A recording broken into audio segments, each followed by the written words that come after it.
नमस्कार दोस्तों, मेरा नाम है रितेश और मेरे चैनल पे आपका स्वागत है। दोस्तों, आज बात करेंगे असुर सीजन 2 के बारे में। इस बार ये जियो सिनेमा पे रिलीज हुई है और इसके डायरेक्टर हैं ओनी सेन। हालांकि इसकी रिलीजिंग को लेकर भी तमाम तरह की चीज़ें हुई। पहले इसके 2 एपिसोड जियो सिनेमा पे आए और उसके बाद ये कहा गया कि एक एक दिन करके एक एक एपिसोड आएगा। लेकिन दर्शकों का दबाव कहिए या ऑनलाइन लीक हो जाने के कारण जियो सिनेमा ने फिर इसके सारे एपिसोड्स रिलीज कर दिए और अब मैंने इस सीरीज को पूरी तरह से देख लिया है। आज मैं उसी के बारे में बात करूंगा और सीरीज 1 की तुलना में ये कहाँ बैठती है उस पर भी हम लोग थोड़ी चर्चा करेंगे। दोस्तों, रिव्यू की शुरुआत करने से पहले एक रिक्वेस्ट आपसे कि यदि आपने मेरे चैनल को सब्सक्राइब नहीं किया है तो जरूर ही कर लीजिएगा, क्योंकि वेब सीरीज और मूवीज के रिव्यू के साथ साथ आपको यहाँ मिलती है ओटीटी की दुनिया की हर जानकारी। तो सीजन 2 की जो स्टोरी लाइन है उससे शुरुआत करते हैं और फिर आगे बात करेंगे। तो सीजन 2 की कहानी सीजन 1 से ही आगे बढ़ती है। सीबीआई की जो टीम है उसके सामने कई चुनौतियां आती हैं। शुभ और उनके साथी टारगेट किलिंग कर रहे हैं और हम देखते हैं यहाँ निखिल को, जो कि अब बहुत टूटा हुआ है। खास करके उसकी बेटी रिया की मौत होने के बाद से वो काफ़ी परेशान भी रहता है। और धनंजय राजपूत यानी डीजे यानी अरशद वारसी अपने साथ हुई घटनाओं के बाद अब सुकून की तलाश में एक आश्रम में पहुंच जाते हैं। लेकिन जब शुभ और उसके साथी सक्रिय होते हैं तो फिर धनंजय भी बाहर आते हैं और वो एक अलग ही राह अपनाते हैं, अलग ही जांच पड़ताल वो शुरू करते हैं और निखिल की पत्नी को अपने साथ रख करके एक टीम वो बनाते हैं। फिर क्या होता है इन लोगों का, शुभ क्या करता है, सीबीआई की टीम के सामने क्या चुनौतियां हैं, यही सब कहानी हम इस सीरीज में देखते हैं। दोस्तों, इस सीरीज की जो कहानी है वो अच्छी है और बेहद ही अच्छे ढंग से लिखी गई है।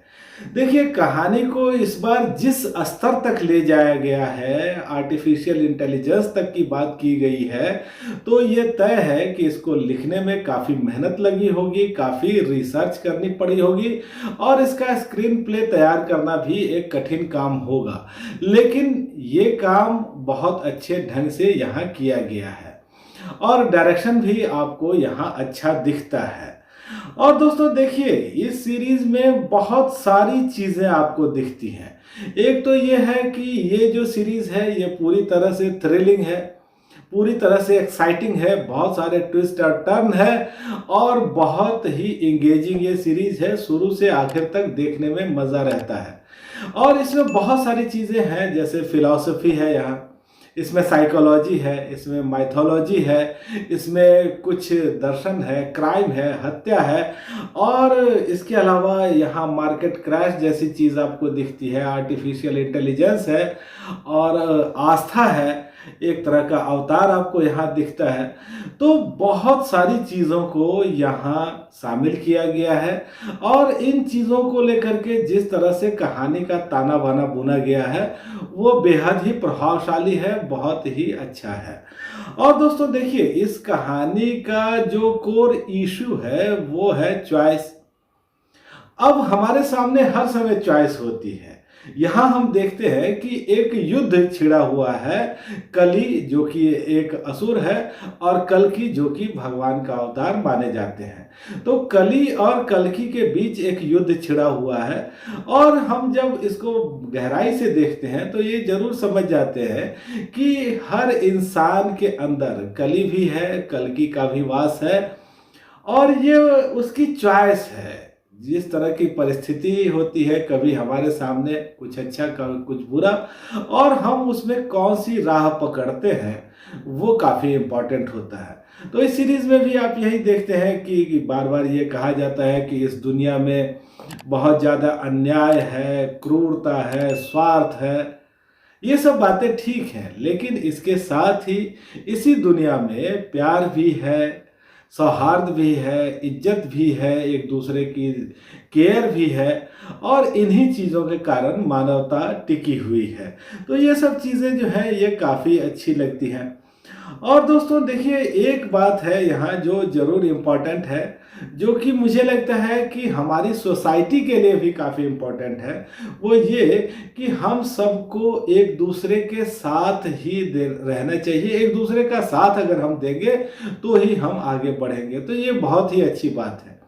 इसके अलावा दोस्तों, यहाँ आर्टिफिशियल इंटेलिजेंस की बात हो रही है, और आज जब हम चैट जीपीटी जैसी दुनिया में प्रवेश कर चुके हैं, तब इस चीज़ को भी थोड़ा ठहर के सोचना पड़ेगा कि तकनीक के जिस उच्चतर स्तर की हम बात कर रहे हैं, उसके खतरे भी कितने बड़े हैं। तो इन खतरों को किस तरह से रोका जाए, ये भी एक ज़रूरी चीज़ है। और दोस्तों देखिए, अगर पहले सीजन के हिसाब से देखें तो कुछ चीज़ें हैं जो आपको थोड़ा सा कम लगती हैं, जैसे कि मुझे लग रहा है कि इस बार फिलॉसफी थोड़ी कम है। जैसे पहले सीजन में हमने देखा था कि वक्त वक्त पे शुभ जो है वो अपना एक नज़रिया पेश करता है, अपनी एक फिलॉसफी पेश करता है, और उसके तर्क इतने सटीक और सधे हुए थे कि वो देख करके हमको काफ़ी मज़ा आया था। और इस बार यहाँ हम आप देख रहे हैं कि जो कली और कल्कि की लड़ाई है वो सीधे सीधे हो गई है। पिछली बार ये चीज़ें हमारे अंदाजे के लिए छोड़ दी गई थी। और देखिए, ये कहानी आपको मौका देती है अलग अलग नज़रिए से किसी चीज़ को देखने का। तो ये वाली जो चीज़ थी वो सीजन 1 में ज़्यादा थी। सीजन 1 में कुछ चीज़ें थी जो बिल्कुल क्लियर नहीं बताई गई थी, और ये आपकी सोच के ऊपर था कि आप क्या सोचते हैं, किस तरह से सोचते हैं। सबसे बड़ा सवाल तो ये था कि शुभ कौन है, आखिर सच असली शुभ कौन है। 2-3 कैरेक्टर हमारे सामने थे, और यहाँ क्या है कि सारी चीज़ें स्पष्ट कर दी गई हैं। शुभ कौन है, उसके साथी कौन है, और एक अंदाज़ा जो था कल की अवतार को लेकर के, वो भी जल्दी ही हमारे सामने आ जाता है। तो ये जो चीज़ थी ये इस बार थोड़ी स्ट्रेट है। हालांकि इस बार आपको क्राइम और इन्वेस्टिगेशन वो बहुत ही ज़्यादा दिखता है। बीच में थोड़ा सा ये सीरीज़ को बोझिल भी करता है। लेकिन दोस्तों देखिए कि इसी सीरीज में यह कहा गया है कि अगर डाली पे कांटे हों तो इसका ये मतलब नहीं कि फूलों की सुगंध या उनकी सुंदरता में कोई कमी आ गई है। तो यहाँ भी कह सकते हैं आप कि देखिए, कुछ चीज़ें हैं जो उतनी अच्छी नहीं है। जैसे कि हम ये भी देखते हैं कि उंगली जो काट ली जाती थी, पहले सीजन में देखा कि जिसका भी कत्ल होता था उसकी उंगली काट ली जाती थी। इस बार उस चीज़ को भूल गए हैं। लेकिन इसका ये मतलब नहीं है कि दूसरा सीजन कम इंगेजिंग है या कम इंटरटेनिंग है।